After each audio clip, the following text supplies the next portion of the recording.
बोलते हैं कि टीआरआई का रिपोर्ट मनगढ़ंत है, इसको खारिज कर देते हैं। टीआरआई का रिपोर्ट को हम खारिज नहीं कर सकते। आपको समझना पड़ेगा, ये सरकारी संस्था है, यही रिसर्च करके देती है, आदिवासी के ऊपर शोध करती है और इसी रिपोर्ट के आधार पर आगे प्रक्रिया पूरा किया जाता है। अनुसूचित जनजाति श्रेणी में शामिल करने के लिए टीआरआई का बहुत अहम योगदान होता है। अगर टीआरआई आपको रोक देगा तो ऊपर कितने भी आप पॉलिटिकल प्रेशर बना लीजिए, आप कभी आदिवासी नहीं बन सकते।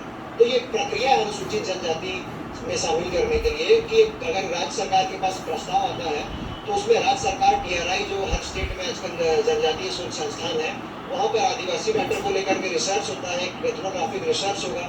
उसके बाद फिर राज्य सरकार उस रिसर्च रिपोर्ट के आधार पर केंद्र सरकार मिनिस्ट्री ऑफ ट्राइबल अफेयर्स को भेजती है। Ministry of tribal affairs registrar general of India और national commission for scheduled tribes को उसको फर्दर अध्ययन के लिए भेजती है, रिपोर्ट के लिए भेजती है। तब जाकर के सभी रिपोर्ट्स ओके आएंगे नीचे से ऊपर तक, तब जाकर के लोकसभा और राज्यसभा में विधेयक पास होता है और उसके बाद फिर प्रेसिडेंशियल नोटिफिकेशन निकल करके एसटी का सूची में शामिल होता है। तो ये जो बोल रहे हैं कि हम टीआरआई का रिपोर्ट को नहीं मानते हैं,